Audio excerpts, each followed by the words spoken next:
What's up, guys? I'm just leaving PetSmart right now. 4 zebra Danios, 1 blue platy, and 1 cherry barb, and 3 tiger barbs. And I also got 4 plants for $9. Well, I didn't pick up the camera to record putting them in, but here's our zebra Danios. There's 4 of them. Here's the other one right there. Also got the 3 tiger barbs. They're in there in the back. Got the blue platy up at the top there. And then the cherry barb is right here. Also picked up some large hair grass. This one's huge. It reaches all the way over here. And then I also got this one. And then I got this piece of Java fern, which with what I think is some sort of floater. I'm not sure. And then I also have this Anubias right here that I'm about to depot and put on a rock in there. Second day with everybody in the tank. Everybody's still doing good. There's all the Danios.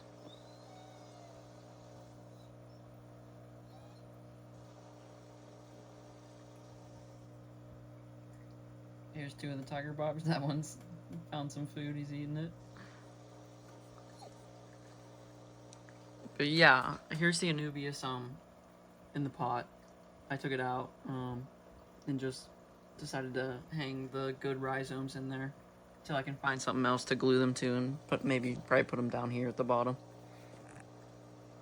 But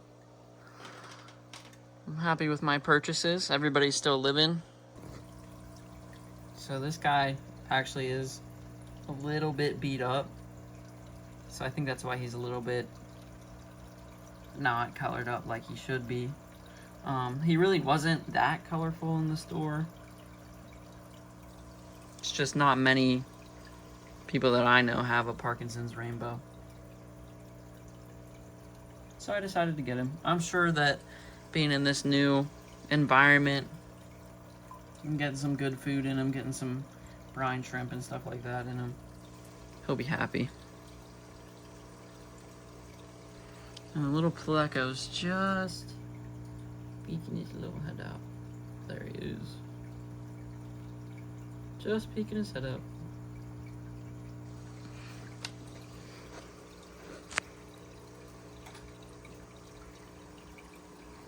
I don't know how well I'm going to be able to record this with one hand, but I'm going to try and give you guys a little bit of a feeding video on these guys.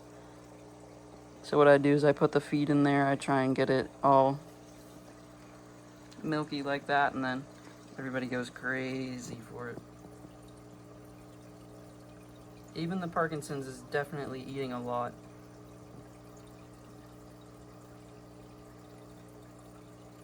Well, I guess he doesn't really like it. He keeps spitting it out. So I do have other food I can feed him.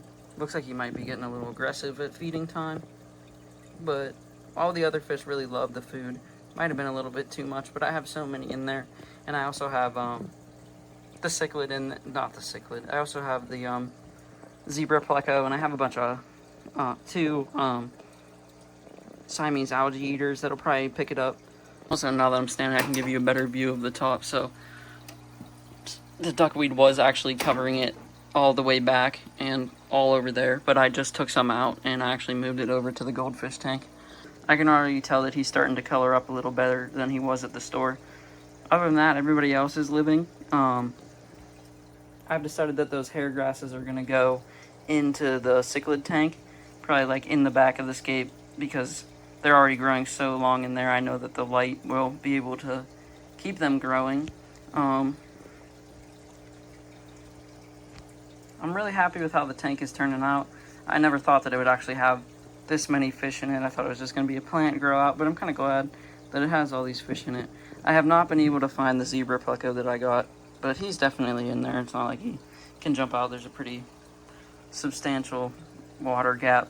I'm definitely going to fill it back up, but right now my well water is kind of shoddy, so I don't know if I really want to. Sorry, I'm just sitting back down. It's a little hard to stand up right now. Just got graduated up to the walker. But yeah, everybody's happy in there. Everybody seems to be chilling. Once I get that water filled up, I'm definitely gonna try and get rid of more of the duckweed. If you guys know a good way to get rid of duckweed, let me know down in the comments. Right now I've just been scooping it out with my hand, and then it gets stuck to my hand. And I tried to use my little net, but then it gets stuck all over the net, so I really don't know how to get rid of it. I like how it looks, but I hate that it stops the light from going into the tank. So I think I'm definitely gonna try and get different floaters, something that'll take over a little better than they do. So that's a quick update on that. Also got a little zoomed in saltwater tank. There's Lenny swimming down there. I kind of rearranged some of the rocks, so he's probably checking that out. Other than that, that's about. Oh, look at our little hermit crab down here, crawling away. And you got another one back there. And then this one, call him the king of the castle. He's always up on the top, always searching up there. But yeah, I also ordered some aragonite sand for this. I'm a little worried about covering up some of the algae and stuff that I have, so I might try to keep that, like pull everything up, my rocks that are down near the bottom, pull those out, and try and see if they will, try and see if I can clean up the sand a little bit before I put that down, just because I don't know about like anaerobic bacteria that might start growing because I have more of a sand bed. I decided to get some more sand because I think I'm going to be getting a Watchman goby or a diamond goby, something that pairs up with a pistol shrimp. Another thing about gobies, obviously I have a glass lid, so I don't have any worry about jumping out, but if I did have an open lid, my one friend's actually passed away because it ended up jumping out of the tank and it died on the floor. The day before I actually caught it jumping out of the tank, I saw it jump out of the tank in my peripheral vision. I was like, was there a flash of yellow that just jumped out of that tank? And then I went over there and he actually did jump out of the tank. So I definitely want to get a larger tank, but I think right now I'm going to get some fish and grow them out in here, and then once they're big enough I'll probably switch them over. I'm just trying to, I think I want to get a 40-gallon breeder, but I don't know where I would put it. But yeah, so right now saltwater tank's not going to have much change. Well, with saltwater tanks comes one gross side: hitchhikers. I don't know if you can see him right here. I'll get a little zoom in on him. I got a bristle worm in my tank. Some people say that you should take bristle worms out. It's really up to you. Yes, it is very gross, and I don't really like having him in there. He's part of the cleanup crew, and until he starts messing with my anemone or starts messing with Lenny, I think he's gonna stay in here. And he's on the entire other side of the tank from Lenny. Lenny never comes over here, so. But he keeps getting longer and longer and longer. Also, I'm really trying to work on this hair algae that I've been getting. It's going out of control. I've removed it several times. I've tried to remove it several times. Oh, man. Yeah, I don't know. I really want to take him out, but I don't know what to do. The moment I open the tank, he zooms away. Watch. Gone. The moment anything happens inside the tank. So I do currently have a piece of wood in here. It's not really big enough. I think my plan is, in the 29-gallon, I'm going to try and do like a large piece of wood that looks like a tree trunk coming out of the corner, and then have these rocks stacked up next to it.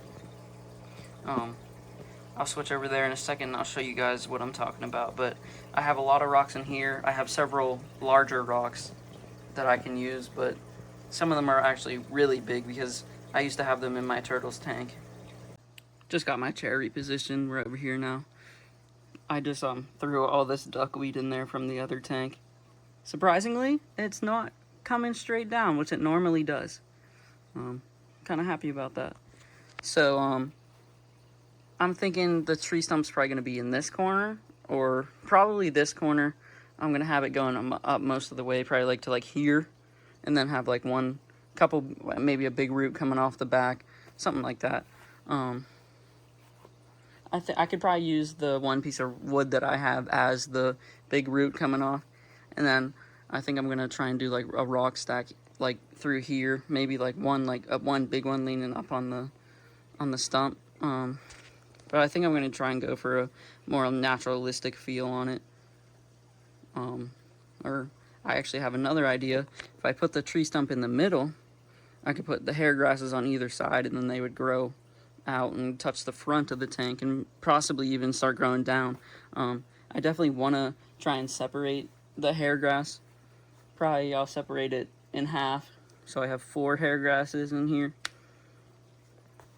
But most of the rocks that I have are actually flat slate rocks, so